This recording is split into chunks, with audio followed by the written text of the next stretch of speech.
Pertama-tama sebagai insan yang bertakwa, tidak henti-hentinya kita panjatkan puji syukur kehadirat Tuhan Maha Kuasa, Tuhan Maha Besar, yang memiliki sekalian alam, atas segala karunia, atas kesehatan, dan atas kedamaian yang masih diberikan kepada kita, sehingga kita dapat berkumpul di tempat yang bersejarah ini pada hari ini dalam suatu upacara peringatan Hari Lahir Pancasila 1 Juni 2026.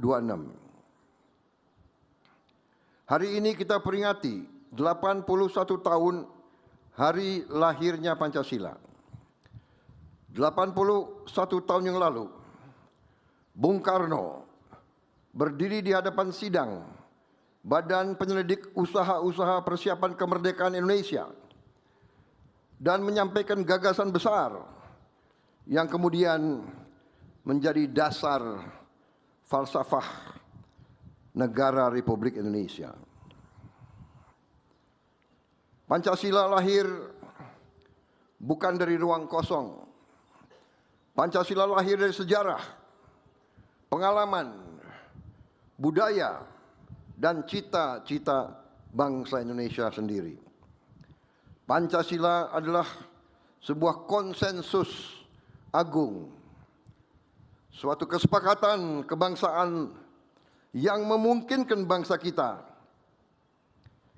yang terdiri atas ribuan pulau, ratusan suku bangsa, ratusan bahasa, dan ratusan budaya yang berbeda-beda untuk hidup sebagai satu bangsa. Karena itulah tema peringatan tahun ini, Pancasila sebagai pemersatu bangsa dan fondasi perdamaian dunia, memiliki makna yang sangat mendalam. Di tengah dunia yang semakin terpecah oleh pertikaian, rivalitas geopolitik, perang dagang, dan ketidakpastian ekonomi, Indonesia memiliki pegangan yang kokoh. Pegangan itu adalah Pancasila. Saudara-saudara, Pancasila bukan sekedar dokumen sejarah. Pancasila juga tidak boleh sekedar slogan yang kita ucapkan dalam setiap upacara. Pancasila adalah pedoman untuk mengatur kehidupan berbangsa, kehidupan bermasyarakat, kehidupan bernegara, termasuk bagaimana kita membangun sistem ekonomi nasional kita. Salah satu tantangan besar bangsa Indonesia hari ini adalah memastikan bahwa pembangunan ekonomi kita benar-benar berjalan sesuai dengan nilai-nilai Pancasila. Marilah kita selalu jujur kepada diri kita sendiri. Kita harus mengakui kelemahan-kelemahan dan kesulitan-kesulitan yang kita hadapi. Selama beberapa dasawarsa terakhir, Indonesia ekonominya memang tumbuh. Tapi apakah pertumbuhan itu sudah merata, sudah dirasakan oleh seluruh rakyat Indonesia secara adil? Marilah kita jujur melihat kenyataan yang kita hadapi sekarang. Kita memiliki sumber daya alam yang luar biasa. Kita sudah mengerti kekayaan kita luar biasa. Kita adalah salah satu produsen terbesar komoditas-komoditas penting yang dibutuhkan dunia modern, yang dibutuhkan oleh teknologi tinggi.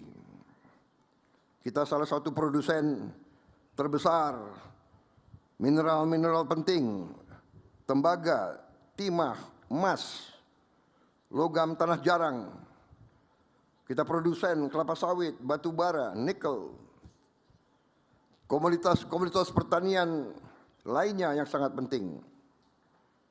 Dan sekarang kita sudah swasembada pangan, di mana banyak negara menghadapi kesulitan. Kita sudah lebih siap. Namun, kita harus mengakui bahwa terlalu lama kekayaan kita tidak sepenuhnya bisa dimanfaatkan untuk kemakmuran rakyat. Terlalu lama sebagian nilai tambah atas sumber daya kita dinikmati di luar negeri. Terlalu lama rakyat kita hanya menjadi penonton di atas kekayaan bangsanya sendiri. Karena itulah saya berkeyakinan bahwa tugas sejarah kita saat ini, tugas sejarah saya sebagai Presiden Republik Indonesia ke-8, sebagai mandataris rakyat yang disumpah di hadapan rakyat, adalah untuk melakukan transformasi bangsa, terutama transformasi ekonomi nasional kita. Transformasi dari ekonomi yang belum sepenuhnya berlandaskan Pancasila menuju ekonomi yang sungguh-sungguh berdasarkan Pancasila. Saudara-saudara, apa arti ekonomi berdasarkan Pancasila? Pertama, ekonomi yang religius, ekonomi yang berkemanusiaan, dan ekonomi yang memperkuat persatuan nasional. Kita percaya bahwa kekayaan alam bukan sekedar komoditas ekonomi. Kekayaan alam adalah amanah Tuhan Yang Maha Esa yang harus dikelola secara bertanggung jawab untuk sebesar-besar kemakmuran rakyat dan juga untuk anak dan cucu kita, untuk masa depan, untuk generasi-generasi yang akan datang.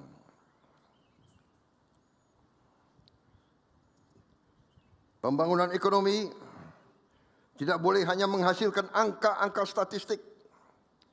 Pembangunan ekonomi harus menghasilkan kehidupan yang lebih baik bagi seluruh rakyat Indonesia. Anak-anak kita, anak-anak saudara-saudara yang paling lemah, paling miskin, paling tidak berdaya, harus memperoleh gizi yang cukup. Petani kita harus memperoleh pupuk yang tepat waktu dan harga yang benar.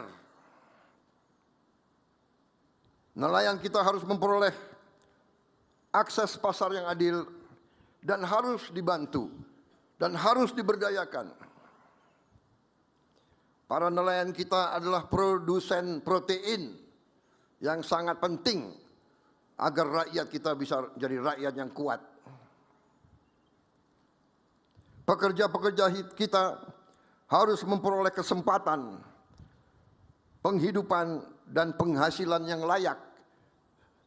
Nasib pekerja kita harus dilindungi, harus dibantu.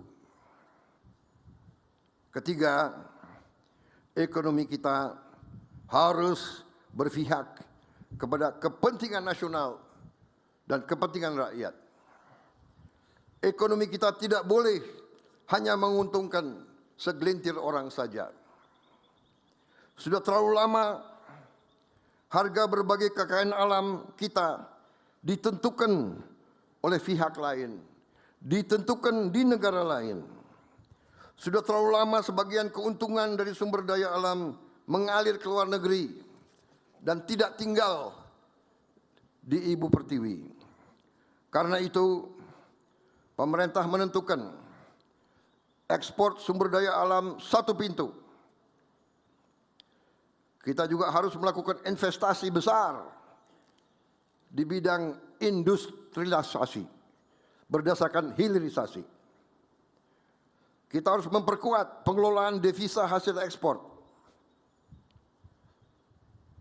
dan memastikan bahwa kekayaan Indonesia memberi manfaat sebesar-besarnya kepada seluruh rakyat Indonesia.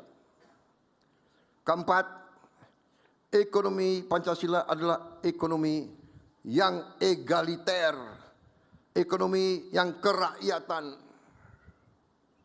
ekonomi kita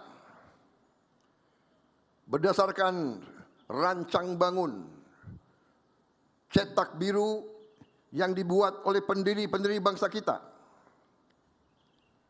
oleh Bung Karno, Bung Hatta, Bung Syahrir, dan semua pendiri-pendiri bangsa kita, tertuang dengan sangat jelas dalam pasal 33 Undang-Undang Dasar 1945, di mana sangat jelas diamanatkan bahwa perekonomian Indonesia disusun sebagai usaha bersama berdasarkan azas kekeluargaan.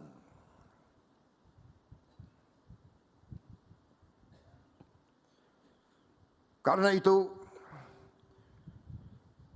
koperasi harus diperkuat, koperasi harus bangkit. Koperasi adalah salah satu alat untuk mengangkat rakyat kita dari keadaan kemiskinan dan ketidakberdayaan. Usaha kecil dan menengah harus kita perkuat.